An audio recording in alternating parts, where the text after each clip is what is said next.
All right, so it's great to see everyone here tonight, and it's very important that we gather tonight together because, as we're going to see, is that the entire class, or I should say the crux of the class, is going to be unity. And definitely in America, we need this right now. People sent me the news. Apparently, there was a political commentator who was shot and killed today. Yeah, speaking on a college campus. Which campus? And no matter which Utah, no matter which side of the political aisle you're on, that such things are happening is obviously a terrible thing. And that is obviously a sign, it's one incident, but it's a sign of the breakdown of the unity, just as it was with the Jewish people when Rabbi was murdered, and so on and so forth. It's when we get to a level of a lack of unity, when we cannot even handle the other person being alive. Obviously, not everyone will do that, but it's an expression of a terrible lack of disunity. And so we have to learn, as we're going to learn in the class, is the possibility of unity despite differences. Did they catch the person? That's going to be the ultimate. Yeah, that's going to be the ultimate end of the class, so to speak, is the ability for unity despite differences and how we get there. And so again, it's unfortunate and a terrible, terrible tragedy that such a thing is happening in America. And so we need to, we'll need today's class more than ever. Today's class, which is about unity. So with that, obviously prayers go out to his family and as well as all of America, that we should experience a deeper level of unity. And as we'll see, that is up to us, the Jewish people. A newsman in Utah? You can look it up afterwards. Anyways, so with that being said, let us start with a story. So they tell a story of a man who lived in an apartment building, and he decided to put up his sukkah on his balcony. You heard this last Unfortunately, yeah, the building manager. It's one of the, by the way, I searched many. I searched for many Sukkos jokes, and but how can you call this and I'm going to go out on a limb here and say it's really hard to find one. But anyways, be that as it may. I heard this one last year. Okay, leave me alone. Okay, so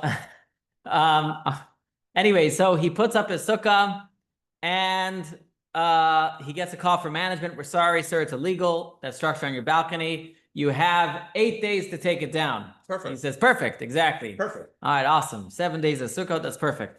So this little story captures something about the holiday of Sukkot. It's a holiday that centers around a temporary house, a fragile structure that we step into for a full week. And tonight we're going to explore the meaning of this holiday.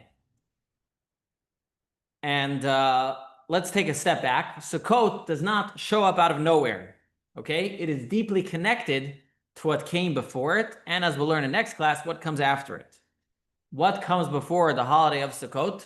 Yom Kippur. And what comes before Yom Kippur? Rosh Hashanah. Very good. And what comes after? Simchas Torah. Very good. So it's not just that God simply wanted to see, well, how many vacation days can I get for my boys? There's a parody song that was written by a Hasidic rabbi. He called it "I'm Taking Off." And it's all about a Jewish guy who's at work, and he's taking off every day for work. So it's not just about God wanting to see how many vacation days he could take. There's a rhythm, a flow, and a reason for why all these holidays are in order. And so hopefully tonight you will get an appreciation for this order of Rosh Hashanah, Yom Kippur, Sukkot. Okay? And when you understand that there's a rhythm, you will understand that you will want to show up not just for Rosh Hashanah, not just for Yom Kippur, but you will want to continue along for Sukkot. So here's the plan for tonight. As usual in our classes, we'll first walk through the elements of the holidays, its mitzvos, some of its customs, its sources. Again, not going in depth in the laws. Then we'll dive into the deeper meanings. And from there, we'll uncover the fascinating connections between all the holidays, how they complement and truly build on each other, ultimately forming one unified picture. Okay, so buckle up, ready to roll. Okay. With my seatbelt.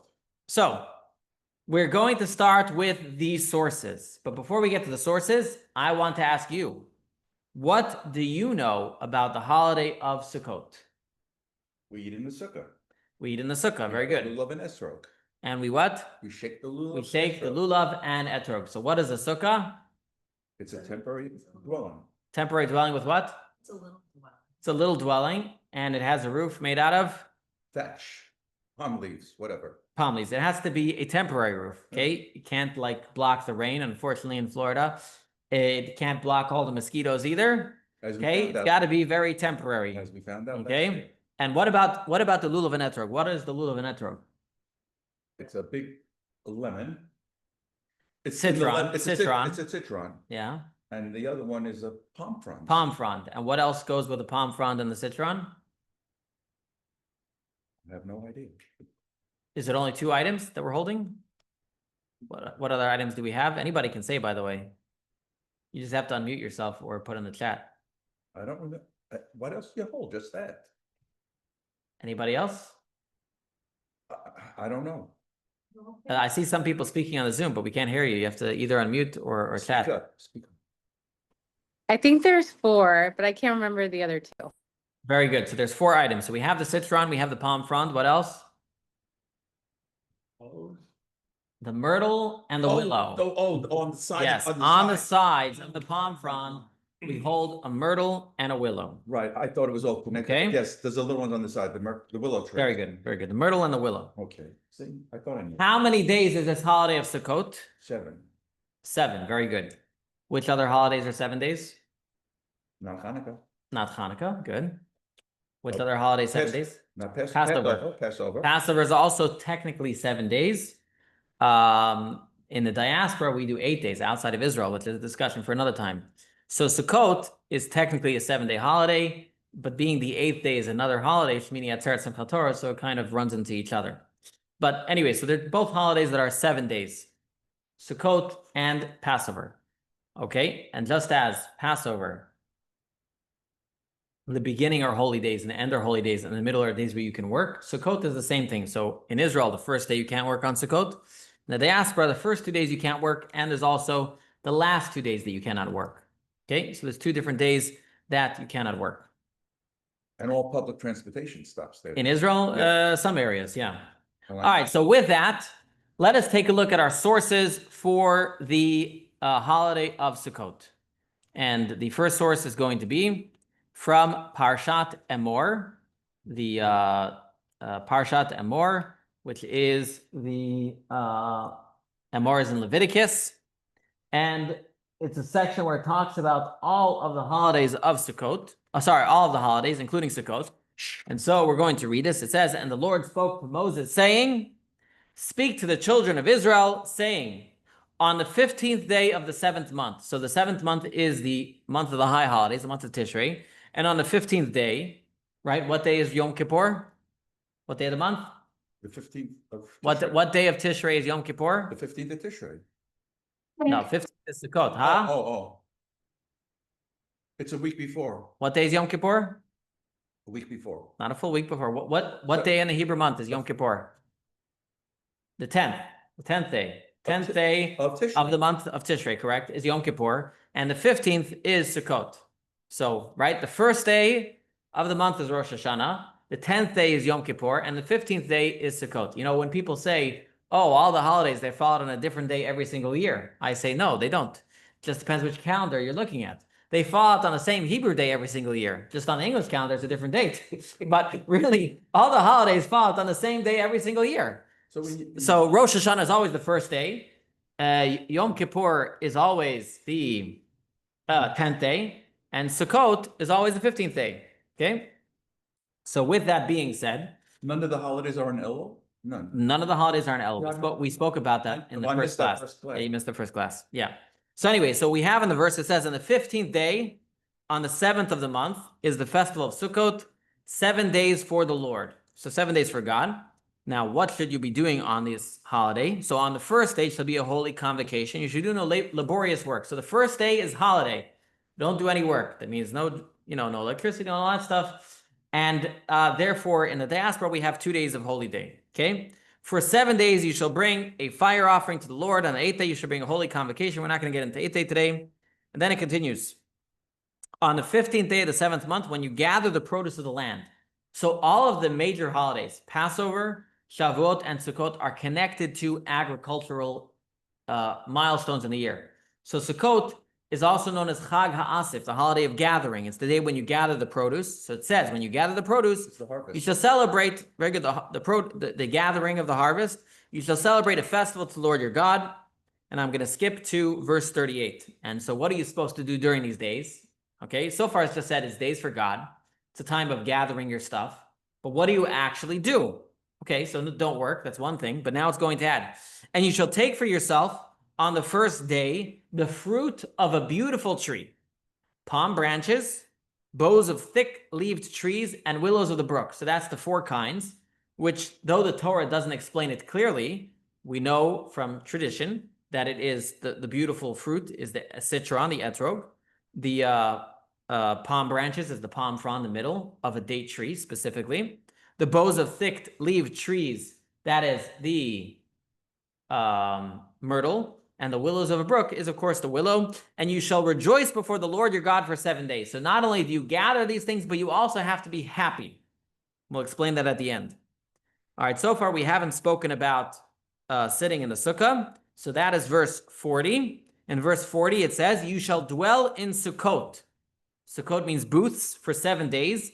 Every native of Israel shall dwell in the Sukkot, in order that your generations may know that I made the children of Israel dwell in Sukkot when I took them out of the land of Egypt. I am the Lord your God. So again, in commemoration of the fact that God put us in booths when we left Egypt, so we have to commemorate that by living in a booth for 7 days. Now, at a very simple level, when did God put us in these booths? When did God protect us in the desert? When did God protect us the 40 years we were in the desert?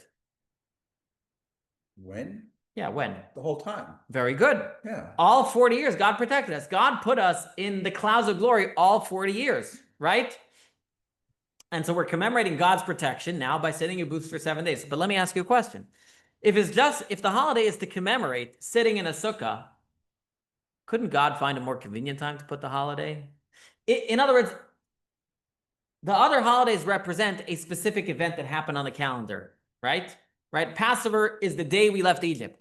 Shavuot is the day we got the Torah. Even Yom Kippur is the day, as we explained, the 10 Commandments came down. Rosh Hashanah is the day of the creation of mankind.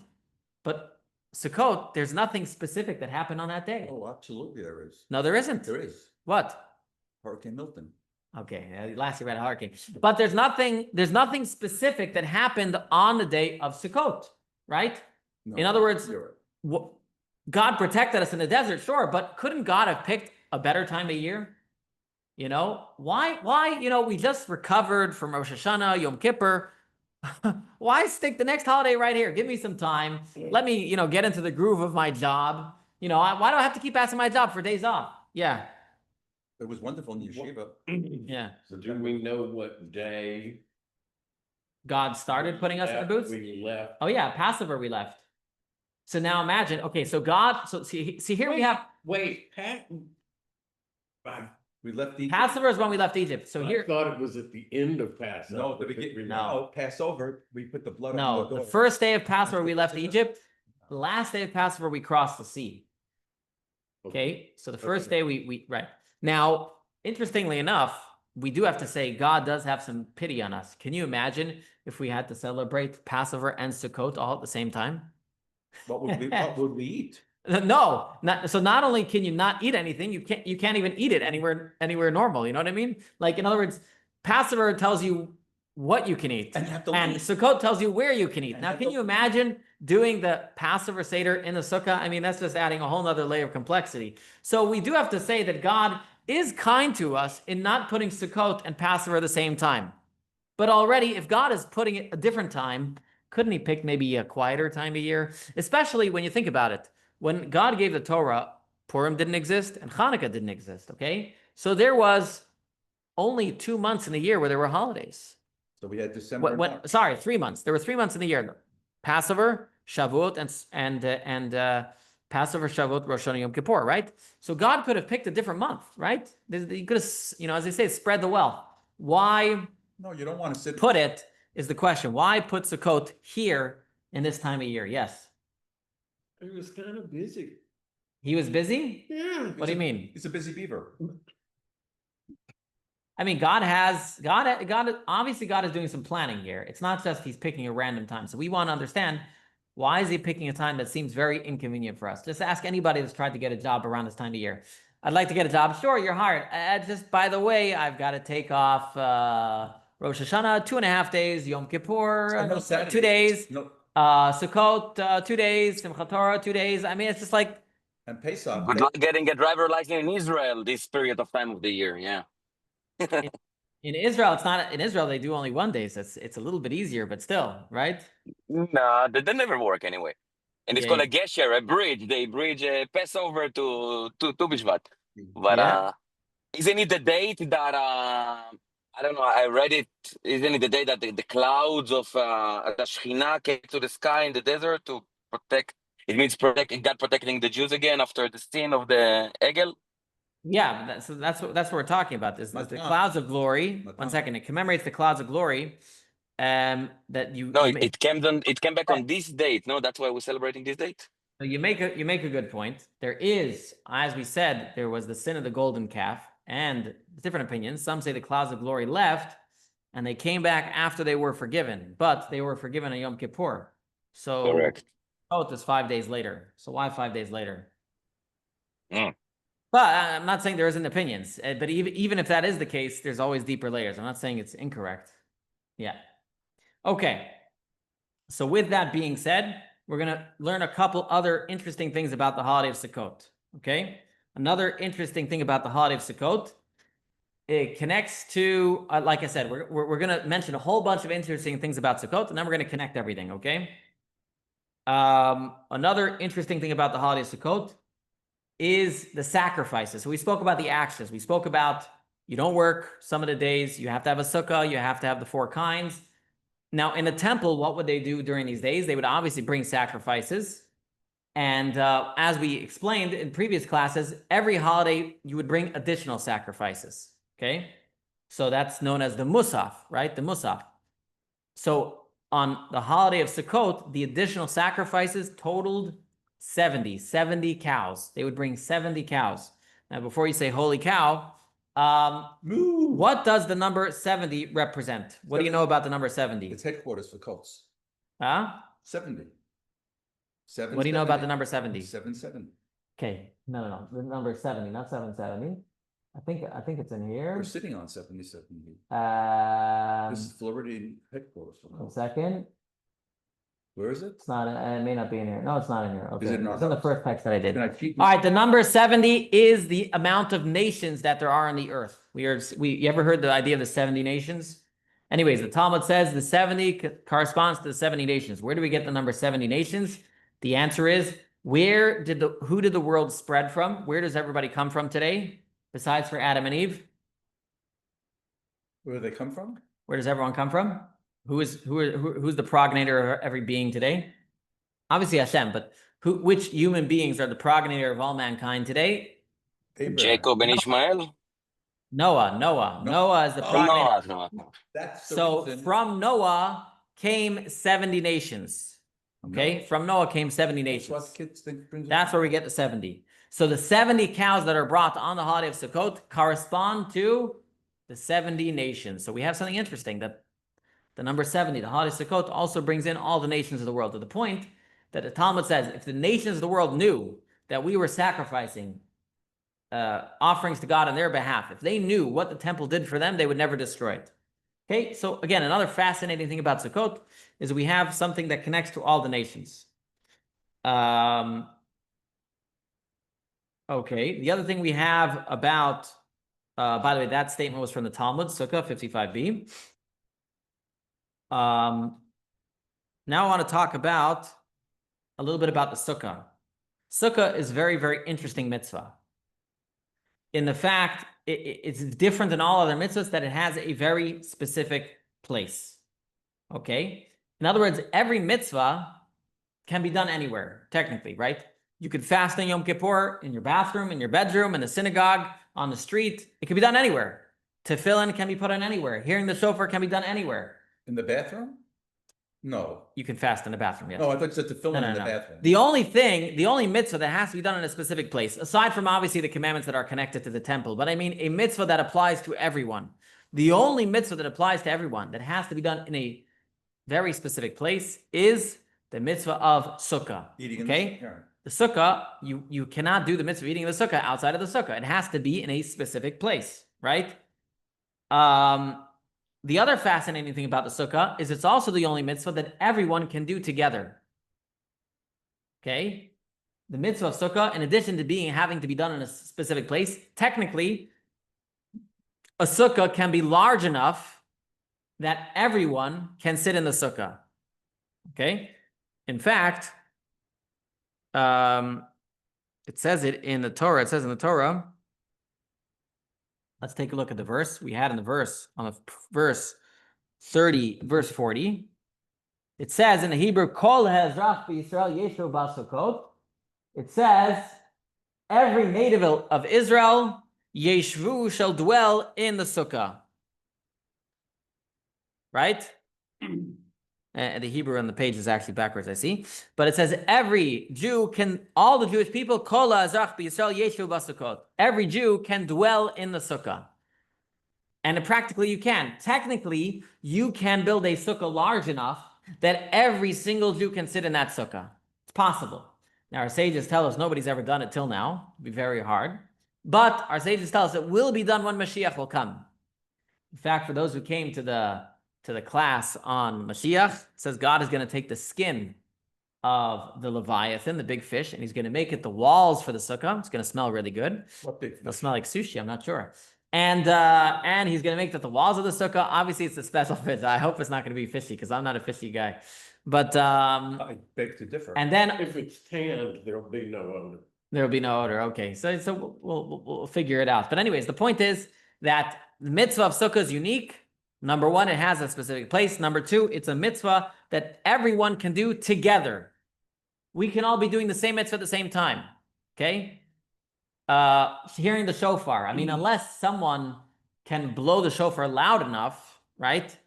Which I don't think is possible. Not everybody can use the same shofar, right? So most things, in fact, most mitzvahs are a personal obligation. You have to put on tefillin yourself. You have to light Shabbat candles. Those are all personal obligations. The only mitzvah that everyone can do is the mitzvah of Sukkot. So what we have with the mitzvah of sukkah is a fascinating, important idea. Number one, it's a public mitzvah. It has to be done outside. If you think about it, it's kind of the most similar to Hanukkah, right? It's a mitzvah that really has to be done outside. It has to be public. And number two is it's the one that can be the most collective, the one that everyone can do together. And so that is going to be some thoughts we're going to hold in our mind about the sukkah. So again, we're going to explore, as we go through this class, different elements of the holiday. And just to summarize what we've said till now, we've said the holiday of Sukkot commemorates the clouds of glory, and therefore we build sukkahs. Sukkah is a mitzvah that both has to be public, specific place, and everyone can do it. We also spoke about the 4 kinds, and this is all done on the 15th day of the month of Tishrei, and we want to understand why specifically that day. Now, aside from that, we're also going to get into the mitzvah of the 4 kinds right now. Okay, so we delved a little bit into the sukkah. Let's talk a little bit about the 4 kinds. So, why do we do the mitzvah of the 4 kinds? On a most simple level, Sukkot is an agricultural holiday. It's the holiday of the harvest, and so therefore we're taking a bunch of fruits and we're shaking them in all the different directions so that God should send the right winds to the world that will help our produce go. But as always in the Torah, there's a deeper meaning. Just like the sukkah is not just about sitting in a hut, right? It's obviously something holier than that. The lulav and etrog is obviously on its most simple and basic level about agriculture, but is going to be something much deeper that will have a lot of meaning to us, because most of us are not farmers, right? Most of us are not dealing with growing produce. I know, of course, we do want God's blessing for food. I am. But most of us are not farmers. I am. So we're going to have to understand a little bit about the 4 kinds, and specifically, what's the connection between the sukkah and the 4 kinds? These are 2 mitzvahs that are done on the holiday of Sukkot. What is the connection between these two mitzvahs, because you can look at it as they're being very separate. In other words, if you take it at a very superficial level, these two mitzvahs are very separate. Because the sukkah commemorates clouds of glory, nothing to do with agriculture, and the lulav and etrog commemorates agriculture, right? So which one is right? So in other words, why are they both done on this holiday? And not only that, we know they're actually connected. It says that one should shake the lulav and etrog in the sukkah, right? You should shake the lulav and etrog in the sukkah.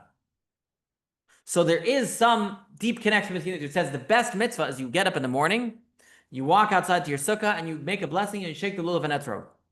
Okay? So what is the connection between these two items? Got it? That's our question. Okay. So with all that, we're now going to move to connect all of the holidays together. And once we do that, we're going to start to understand a little bit more about the holiday of Sukkot. All right, so let's backtrack a little bit to what we've said in previous classes. We said in our Rosh Hashanah class, what is the pinnacle moment of Rosh Hashanah? What? What is the pinnacle moment of Rosh Hashanah? Blowing the shofar. Oh, very good, blowing the shofar. Now we said, why blowing the shofar? Because blowing the shofar is bringing God into the most inanimate, to the most, to the lowest part of the world, right? We're trying to make God king over the world in its most deepest point. In that class, we also described how in Rosh Hashanah, we are bringing the energy of God to this world, and we're bringing all different levels of energy. We're bringing God's tailor-made energy, God's more general energy, and the essence of God. And we explained how the shofar is like the cry of the soul that reaches to the deepest essence of God. Remember, we gave the parable of the kid who wanted to say, who is your real grandfather, right? He would grab his hand, that's the hand of grandpa, the arm, that's the arm of grandpa, the leg of grandpa. But then when he called grandpa, grandpa came back to him, and he says, oh, that's grandpa, when the grandpa was looking at him with his entire being. The same thing on Rosh Hashanah, when we call out to God, we're calling from the deepest essence of our soul, and God answers from his very, very essence. So again, there's many manifestations of God, but then there is God at his deepest essence, and that's Rosh Hashanah. Even a Jew has wandered far. On Rosh Hashanah, like that kid that was lost and, fell asleep in the snow and whatnot, forgot that he was Jewish. On Rosh Hashanah, there was that deep cry from within his soul, crying out to reconnect. That's the sound of the shofar. That's Rosh Hashanah. So Rosh Hashanah, we are calling from our soul's deep essence, calls out to God, and God answers us. God answers us by saying, I will give the energy to the world, and it has to start, obviously, from God's very essence, okay? But then we move on to Yom Kippur, okay? Now, we spoke about in last class, how Yom Kippur is also a revelation of God's essence, right? So what's the difference between Rosh Hashanah and Yom Kippur? Rosh Hashanah is the day when we start revealing our essence, when our essence starts to shine, when we cry out to God. But Yom Kippur is the day we feel the essence of our soul. Remember, we spoke about what's the pinnacle of the service of Yom Kippur? Anybody remembers? What's the pinnacle service of Yom Kippur? What? Ne'ilah. Ne'ilah. The Ne'ilah. And what was the pinnacle of the service in the temple on Yom Kippur? Because they're both connected. Say that again. The pinnacle. What was the pinnacle of the service of Yom Kippur in the Holy Temple, in the Beit HaMikdash? No, in the Holy Temple. What was the highest point of the service in the Holy Temple? The sacrifice. No. When the Kohen used to go into the Holy of Holies. Very good. When the Kohen Gadol, when the high priest would enter the Holy of Holies, remember? It said he would enter the Holy of Holies and all the angels had to leave. Why? Because you had the holiest person on the holiest day, in the holiest place, created this intimate moment with God, and we experience that at Ne'ilah. It's that moment when nobody is allowed, when we feel the very essence of our soul. So if Yom Kippur, the essence of our soul starts to shine, on Yom Kippur we really feel it. And you can feel this, right? Rosh Hashanah, it's the beginning of the high holidays and it starts to come out, but Yom Kippur, we feel our soul in a very strong way. Nobody can escape it. It's a very, very strong, it's not just a cry. It's an actual feeling, a powerful feeling of your soul that happens on Yom Kippur. However, there's one thing that's missing with both Rosh Hashanah and Yom Kippur. So we can say Rosh Hashanah Yom Kippur is the beginning of the shining of our essence and God's essence, right? And the deep connection between the two, right? That's why we said no angels can be in the Holy of Holies, because when the only people that can handle God's essence are the Jewish people who are connected to God's essence. But then we need Sukkot. Why do we need Sukkot? Because even the shining of our godly essence in Yom Kippur is still in a very hidden way. It's limited to the temple. It's limited to a day of fasting. It's more of an ascetic day. So though we feel our godly soul very much in Yom Kippur, though we feel very connected to God in Yom Kippur, we're also separated from the world. What we want to do is we want to bring this deep essence of God and the deep essence of our soul into our daily lives. And for that, my friends, we're going to need the mitzvah of Sukkot. And in the mitzvah of Sukkot specifically, the first mitzvah that we do on Sukkot is sitting in the sukkah, because that starts at night. The second mitzvah we do in the mitzvah of Sukkot is the 4 kinds. Through these two mitzvahs,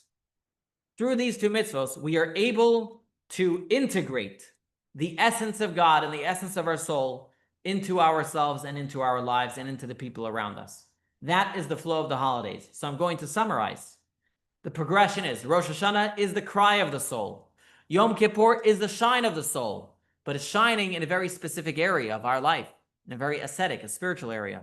Sukkot is allowing God to live within our daily lives, and the 4 kinds integrate it in an even deeper way, as we shall see throughout the class.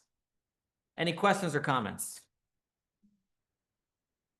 All right, because I haven't really explained it. I've just told it to you that that's the case. I explained Rosh Hashanah Yom Kippur a little bit, but Sukkot I haven't explained. Right. So now we're explaining how Rosh Hashanah, Yom Kippur, and Sukkot are all connected. So before we continue, I want to tell you a few things that may blow your mind, and really it's incredible what's written about the connection between Rosh Hashanah and Yom Kippur. So I'm going to bring you 7 different texts that show to us. A pen? Yeah, I'm going to show you. You have a pen. I'm going to show you 7 different texts that will show you that the holidays of Rosh Hashanah Yom Kippur are connected to Sukkot. Okay? So again, I've said till now that Yom Kippur is the integration into our lives of whatever happened on Rosh Hashanah Yom Kippur. I'm going to prove this to you with a couple fascinating texts. Okay? So the first one I'm going to start with is Rosh Hashanah. Okay? On Rosh Hashanah, how many blasts of the shofar do we make? 70s. Anybody remembers? 70. Huh? Not 70? Not 70, no. How many sounds of the shofar do we make? 12. Huh?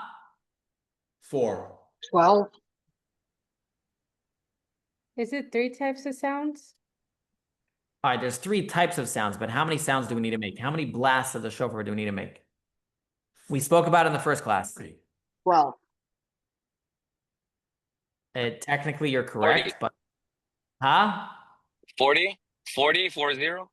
So the answer That's fine, I is... already So said that. 12 is somewhat correct, but really, if we break it down, we said 30 is the obligation, 100 is what we do during the prayers, and 130, we do an extra 30 at the end of the prayers for people who missed earlier. But really, it's 100 in the main prayers, okay? So the blasts of the shofar are typically supposed to be 100. You know what else is connected to the number 100? And this is, by the way, number 1. It's in your papers already. Is the sukkah. I'm going to show this on the screen, actually. Sukkah. Sukkah is what goes on top of your sukkah. Okay, here. Sukkah, every Hebrew letter is connected to a number. So the word sukkah, the samach of sukkah is 60. The chaf and the chaf are each 20. So sukkah has the numerical value of 100. And so that means the cries of the shofar of Rosh Hashanah, the essence that we blew out with those blasts on Rosh Hashanah, they come tangibly into our roof on Sukkot.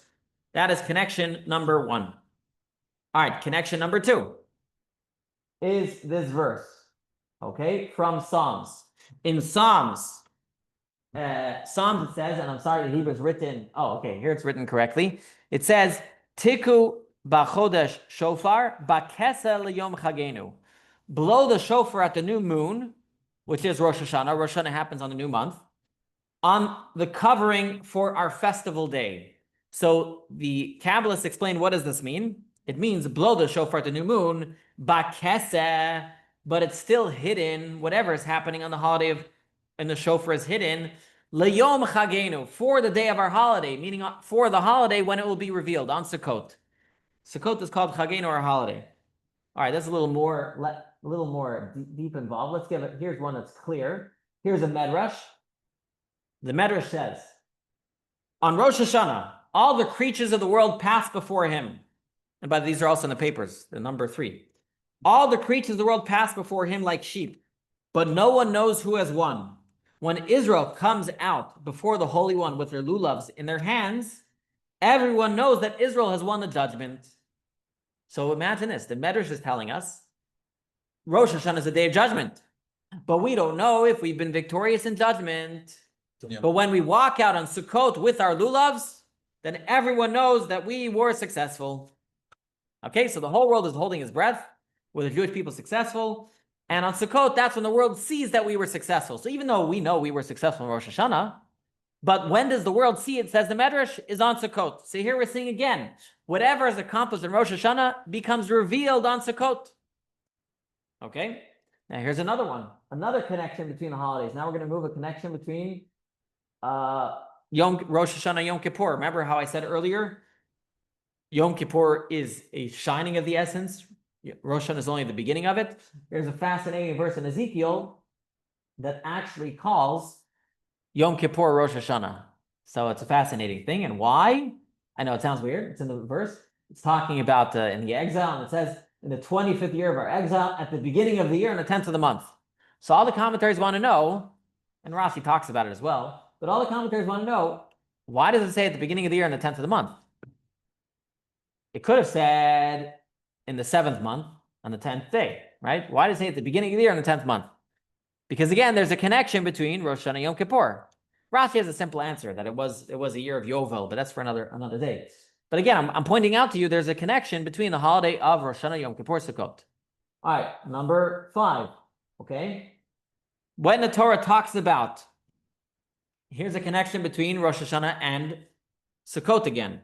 When the Torah talks about the lulav and etrog, it says, you shall take for you on the first day the beautiful fruit and a palm frond, whatever, all the different things. So the question the commentaries ask is, why does it say take on the first day?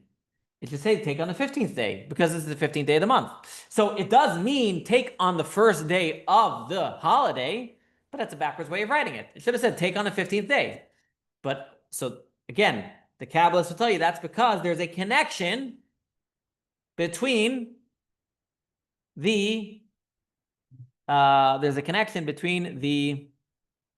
first day, which is Rosh Hashanah, and the 15th day, which is Sukkot. Okay, another connection. The clouds of glory. What does it say? Okay, on Yom Kippur, it says, he shall place the incense of... So again, we said at Yom Kippur, what was the main service? When the high priest would go into the Holy of Holies with the incense. And incense makes a cloud, to the point that the Torah says, he shall place the incense on a fire before Hashem, meaning in the Holy of Holies, and the cloud of incense shall cover the ark. It uses the word cloud, which connects to the clouds of glory that are revealed in Sukkot, because Sukkot commemorates the clouds of glory. Now, where were the clouds? Where was this cloud of the incense in the Holy Temple? It was in the Holy of Holies. It was hidden away. So we take this cloud of the Holy of Holies, the cloud of Yom Kippur, and we reveal it on Sukkot by building our sukkahs. Now, if we could build a sukkah out of clouds, then maybe we do that too. But we can't. So we do the best we can. We build a sukkah out of things that grow from the clouds, right? Vegetation. Okay, so that's another connection between Yom Kippur and Sukkot. Okay, that other thing is not what we wanted to get to. Okay, so I think we covered all of the different verses that clearly show us a connection between all of the holidays. Yes, the cry of the soul, the shining of the soul, and then bringing that in a revealed way. So the cry of the shofar, which, by the way, it's a cry. Why is it a cry? Because there's no words. You can't express it. It's like, right? So the cry of the shofar becomes the roof of the sukkah. And the shofar's energy, okay? The shofar's energy is hidden on Rosh Hashanah, becomes revealed on Sukkot. The judgment of Rosh Hashanah also becomes revealed on Sukkot with the lulav. The cloud of Yom Kippur becomes the cloud of glory. So again, we see all these different connections, okay? So we're seeing that the holidays are all connected. So let us review what we've said till now, okay? Because then we're going to get to the crux of the class. We started with the mitzvah of sukkah itself, its unique requirements, the walls, the sukkah, it's bound to a certain place, the fact that everyone can be there. We talked about the mitzvah of the 4 kinds and how on a simple level it's about the harvest, but on a deeper level, it's going to be something more. Then we laid out the rhythm of the holidays, Rosh Hashanah, the cry of the essence, Yom Kippur, the shining of the essence, Sukkot is bringing all of those things down into our day-to-day lives. And we showed many, many connections between the 2 holidays, okay? So now here's the question. Why did God make it like this? Why didn't God start off that, you just reveal everything at once? Just do Rosh Hashanah, have one day. Just do it. Why is it split? There's Rosh Hashanah, then there's Yom Kippur, then there's Sukkos. Why not do it all in one day? But that's generally the way things are brought into our world. For example, if I'm giving a class, generally they say when you give a class, you should first say what you want to say it, then repeat what you said, right? So generally when you teach something, you first say the general idea what you're going to say, then you explain it in details, right? That's how it's done. Okay? Similar thing. God does that all the time. In the Torah, for example, the written Torah is more generalized. The oral Torah explains it in depth. Or let's take a step back. The 10 commandments that God gave at the giving of the Torah. The 10 commandments are more the general. All 613 come from the 10 commandments. Or even more general, our sages say that God at the giving of the 10 commandments actually only stated the first 2. So the first 2 commandments, one positive, one negative, actually to a certain extent contain all the other commandments. But again, this is generally the way that the world works.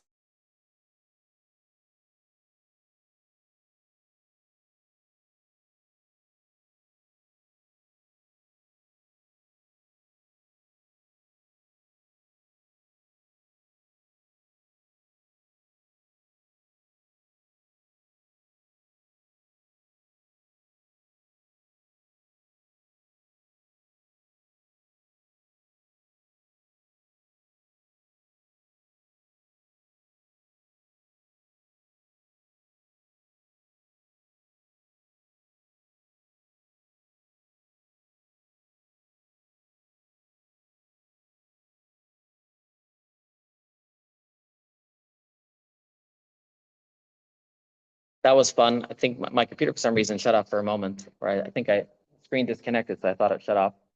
But I'll go back here in a moment. But be that as it may, I hope that I'm spotlighted. I'm spotlighted? Okay. So be that as it may, this is going to load in a moment. There's always something else with technology, right? That's how it goes. I'm just going to make sure I'm spotlighted. 1 second. Yeah, I'm spotlighted. Okay, good. Okay. So with this idea, what I'm trying to say is this is the general disclosure. This is how we generally. You're back. All starting over. This is generally how life works, is that things start off more general, right? You start off with a generalization, then you unpack it. It's really like life itself, right? We're like born a baby with all these capabilities, and then we slowly unpack it over time. So the holidays are this time period where God starts with this general disclosure, and it slowly becomes more integrated into our lives until after the holidays we're ready to, run with it, so to speak. So that's why there's this long pattern. That's why I'm trying to explain to you. It's a marathon. It's a marathon of a holiday that is necessary. Okay, just by virtue of who we are as people. So that's why they're arranged in that way. It starts off more general, then it gets more specific as time goes on. So I think I'm gonna turn on this Zoom over here. It's going. Yeah, it's popping on and off. It's popping on and off. Okay, let's. I'm gonna switch. There it goes. Okay.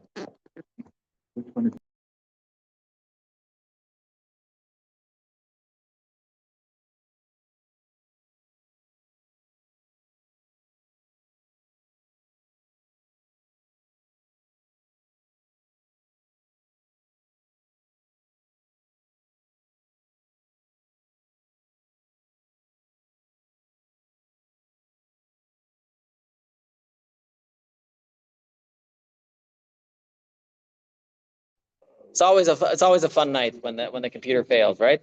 Okay. So I'm gonna stick to my phone for a little bit. I'm sorry.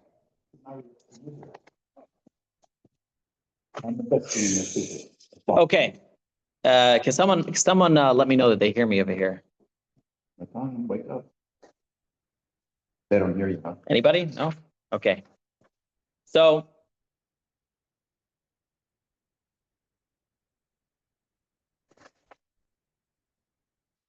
we've spoken in other classes, so we want to get to the crux of the issue. We want to get to what is really going on over here.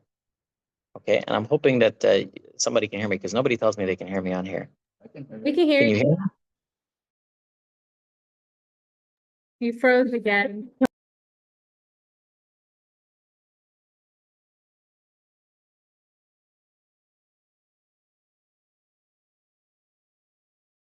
With the Wi-Fi on. I don't see anybody. There you are. Okay, now you're moving. Okay, so, and I should probably turn my camera sideways because I think the original video is sideways. There. Now we're golden. Okay. Now we're golden. Okay. So I still haven't explained how we take everything that's in the holidays, the Rosh Hashanah, Yom Kippur, and how does that come down in Sukkot? Okay, how does that come down in Sukkot? So I'm going to explain it with one word, and the answer is one. What is the most important word in Judaism, if you want to put it that way? Where I'm going to say it's the word one.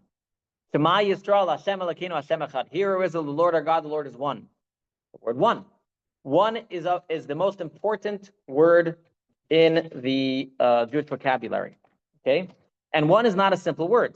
The words carry meaning. The aleph of the word echad, one, signifies the one God. The dalid, okay, dalid stands for the chet signifies the seven heavens and the one world, number 8, and the dalid signifies the 4 areas of the world. And so what does this mean? That God is one. The essence of God, there's oneness, absolute oneness. When we say, here is the Lord our God, the Lord is one, what we mean by that, as we explained in our Tanya classes, is not only that there's only one God, it means God is one. Everything is one with God, okay? And at the deepest level of God, there is no change between the world before the world after. There's one God. You know, he's the same God the entire time. However, God can appear to us with different manifestations, with kindness, severity, beauty. There's all different ways that God can be manifest to us. But those are just manifests, garments, expressions of God. But then there's the essence of God, which is beyond all that. There's no higher, no lower, no greater, no lesser, no division. At the essence of God, there is only oneness. And so on Rosh Hashanah Yom Kippur, when we reach the essence of God, we are reaching that deep level of oneness. Because again, the deeper you get to God, there is no division. There's more unity, more oneness, right? That's what it means to get to the essence of God. The lower levels of God's speaker manifestations, division. There's this revelation and that revelation. At the essence of God, there is oneness. And so on Rosh Hashanah Yom Kippur, the oneness is there, but it's hidden. It's not revealed. Okay? So, but on Rosh Hashanah, it's there. It starts. On Yom Kippur, we feel it. But again, it's not revealed. We live an ascetic life. On Sukkot is the time that we take the essence of God that was so hidden and we bring our daily lives into the world and into the public. That is what Sukkot is the revelation of the oneness. Okay? And not only is it revealed to us, but it's revealed to the entire earth. And this, my friends, is signified by the 70 cows. Remember we said, what do the 70 cows represent? The 70 nations.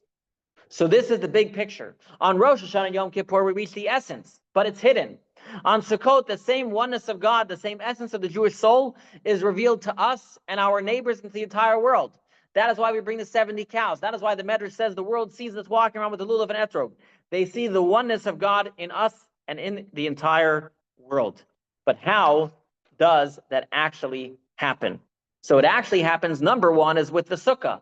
The sukkah is stage 1 of experiencing God's unity. Let's say experiencing God's unity happens in 2 acts. Act number 1 is experiencing God's unity in the sukkah.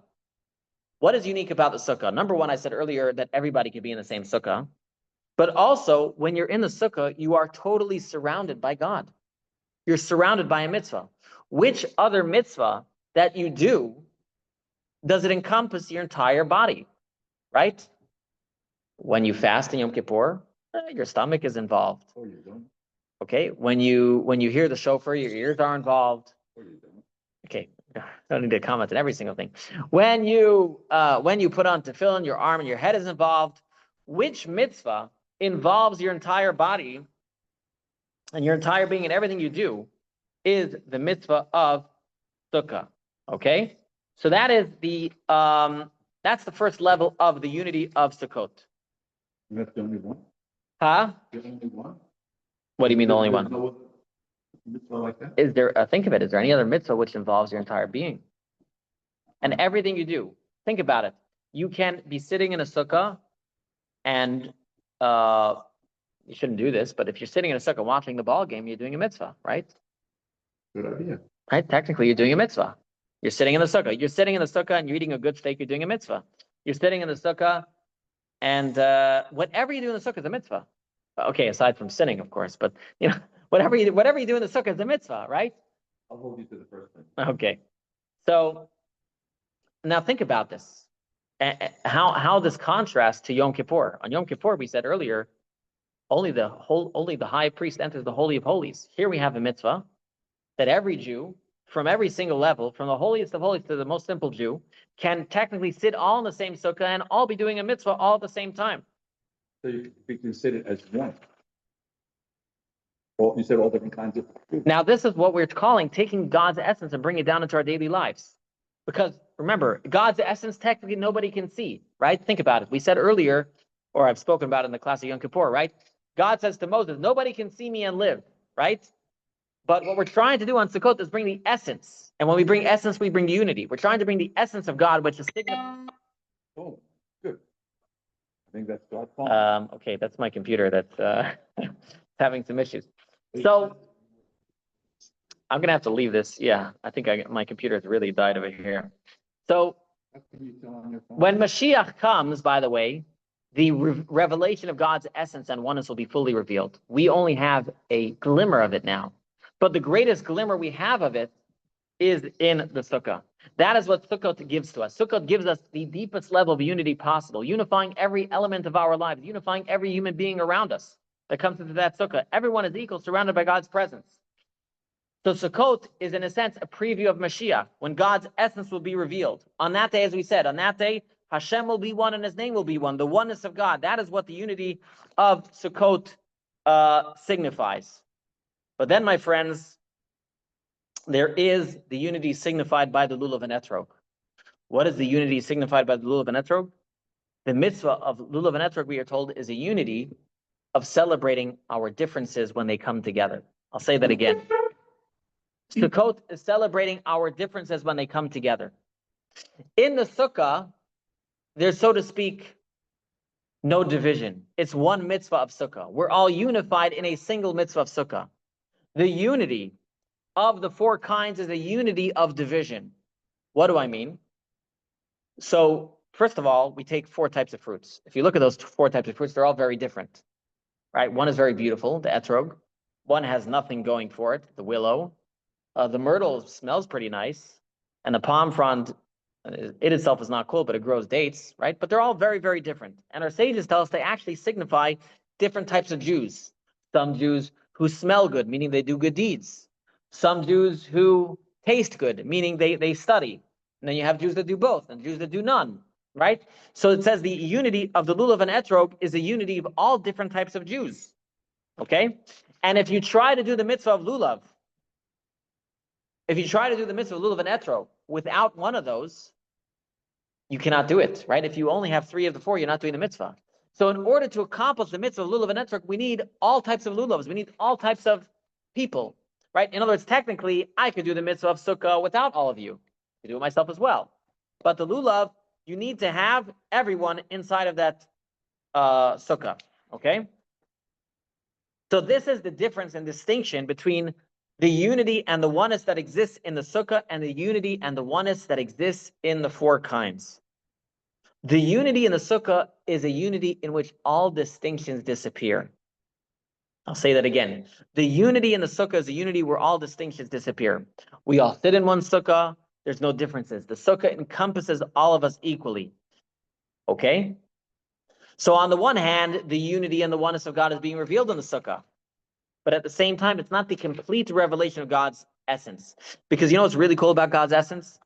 God's essence can create unity not only by erasing division, but God's essence can create unity despite division. That's the trick of God. That's the trick of God. You can create a unity despite division. And this, by the way, is the same idea that is brought when we spoke about Yom Kippur. We said, when you reach to one level of God, when you reach to a high level of God, God is willing to overlook your issues, right? But then we said you get to even a higher level of God and your issues are not even a problem, okay? So it's kind of a similar idea over here. The first type of unity is saying we're all different, but we're going to overlook it. We're going to unify, right? It's kind of like when we sit in the shul on Yom Kippur, right? We're all unified in a spiritual pursuit, right? I can get along with everybody when we don't talk politics, right? Right? That's one level of unity. We'll unify over the sukkah. We'll unify by ignoring our differences. That's the unity of the sukkah. That's one layer of God. But the deepest layer of God is that you can be divided and still unified. The deepest unity, which can happen through God's essence, a revelation of God's essence, is we can be different and yet we can get along. That a unity of contrast. It's a unity that despite the detail, we can use. The etrog, the citron remains a citron. The very religious Jew remains a very religious Jew. The very simple Jew remains a very simple Jew. But that is the greatest, that's, so to speak, the greatest trick of God. That's, by the way, why when Mashiach comes, we can still exist as people, and yet the Mashiach will come. Because that's the trick. Only God can pull off such a thing. In other words, when God says a human being cannot see me and live, that's because it's not the deepest layer of God. It's not the deepest essence of God. When the deepest essence of God will be revealed, then all Jews can connect at every single level. Ah, the kids are here. Okay, which means I have to finish up over here. And by the way, our sages say that not only do they signify a unity of different types of Jews, but they even signify different parts of our body. So for example, it says the etrog, the citron, signifies the heart. The lulav, the big palm frond, signifies the spine. The hadassim, the myrtles, they have these shapes like this, they signify the eyes. And the aravot signify the lips. You bind them together and you are symbolically binding the entire Jewish body together. It says the Jewish people are like one entire body, all different organs, different types of people. But together we become one person.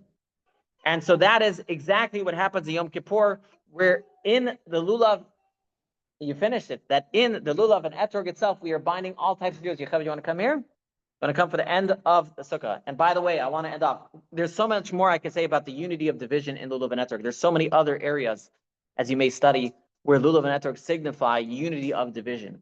That's really the whole crux. The whole holiday of Sukkot is basically revealing unity, which unity is essence. You can only be unified when you have God's essence. And I'll explain that more in a moment. But I'll give you one more example. It says, when we take the lulav and etrog, what do we do with it? We don't just hold it, we shake it in 4 different directions. Right? So what are we signifying? We're signifying 4 different directions. But everything in this world, all the different directions are being unified. Okay? So this is the and I'll end off my class by connect with water. Okay? One more fascinating thing that was done on the holiday of Sukkot was they would pour water on the altar. Okay? So generally you bring sacrifices there, you might pour wine on the altar, but on the holiday of Sukkot they would pour water. But not only would they pour water, but it says the night before they would pour the water, they would gather the water, and there was a big celebration for gathering the water. Now, can you imagine? We make a celebration for water. I mean, who makes a cell? I mean, maybe if it was Poland Springs or something, you know. What's the other one? Yeah. No, but seriously, what's the celebration around water? Water is very scarce in Israel. And by the way, you know, there's a famous song about the celebration. Ushaftem mayim bisason mimayne hayeshua. You ever heard that song? It's a classic. That song means you shall draw the water with joy. What's this big joy? In fact, the Talmud says someone who did not see the celebration of the drawing of the water never had a good time. You never saw a celebration. What's the celebration of water? Why are the Jews celebrating water? The answer is based on what we said. when you're on Sukkot and you reveal the essence of God, then everything in your life is connected with God and everything is exciting. In other words, what makes our lives difficult is division in our life. There's the things we like, the things we don't like, the people we like, the people we don't like, the topics we like, the topics we don't like. On the holiday of Sukkot, when there's a unity in all the different areas of the people, in everything, there's a unity of all the division, all the different disparate parts of our life, all the different people we know. When there's a complete unity in every single part of the world, which means when God is shining in every single part of the world and in my life, then I have the greatest joy. That is why in Sukkot, when there's a unity of division, when God's essence is shining in every single part of my life, at that moment there's the greatest celebration. Because that's the only time you can be happy. Otherwise, we have happy parts of our day and sad parts of our day. The message of Sukkot is we celebrate the water. We celebrate the simple things of life. Because on Sukkot, when God's essence is revealed, not just hidden on Yom Kippur, when God's essence is revealed, that not only I'm happy in synagogue when I'm separated from the world, I'm happy when I'm at work. I'm happy when I'm drinking water. I'm happy when I'm eating. I'm happy with all the different things in my life. Don't worry, I got her. She's good. She can stay with me. She's good. She's good. She can stay till the end of the class. No, she's good. Okay, so that is the celebration of the holiday of Sukkot, because unity, my friends, brings joy.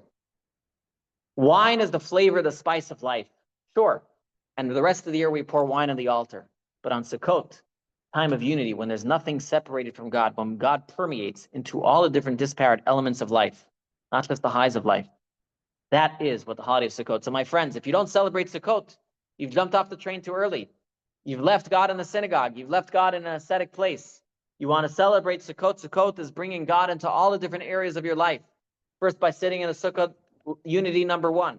And then lulav and etrog, unity number two. You're drawing down that unity into all the different areas of your life. You're drawing down the essence of God into every single part of your life. And not only you're bringing it to all parts of your life, you're bringing it out into the open, and you're bringing it out to the rest of the world. And the world itself sees that we're bringing God into our lives. So my friends, let us take a moment to review what we've been learning, what we've learned till now. We started with Rosh Hashanah.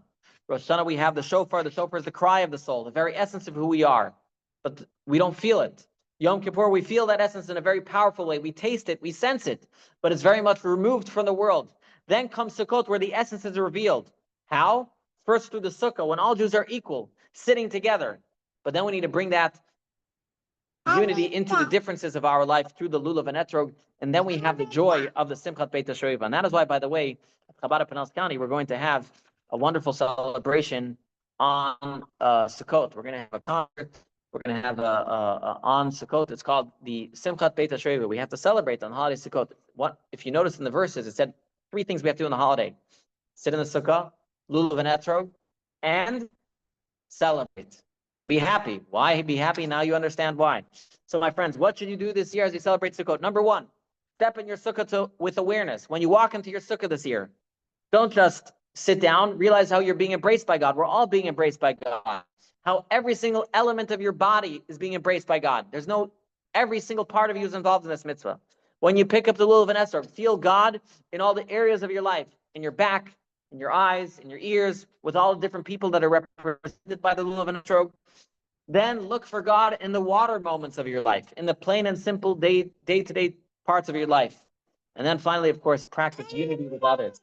Because only when we practice unity with others will we truly be happy. That is a true expression that God has permeated all parts of our life. Only when we can celebrate with God, only when we feel God in our lives will we feel unity with other people. So my friends, I started off the class talking about the lack of unity in the world. How do we bring unity in the world? When we feel the essence of God, not manifestations of God, the essence of God. So don't stop with Rosh Hashanah. Don't stop with Yom Kippur. My friends, I'm looking forward to seeing all of you on Sukkot. And that will be the way that you know that you'll be able to take everything that happened on the high holidays and bring it into your day-to-day life. And I hope to see you all on Rosh Hashanah, Yom Kippur, and Sukkot. You can't just skip the Sukkot. You have to have what to bring down into your life. So you got to start on Rosh Hashanah, right? Otherwise, you don't have anything to bring into your life. So you got to start on Rosh Hashanah and Yom Kippur and Sukkot. That's the only way you'll do it, my friends. You can't skip steps. It's like a ladder. Don't skip any rungs. Yeah. Yeah. Thank you. So, Yocheved, you're going to wish everyone a good night before we hit the end of the record? Say good night. Okay, let's stop the recording.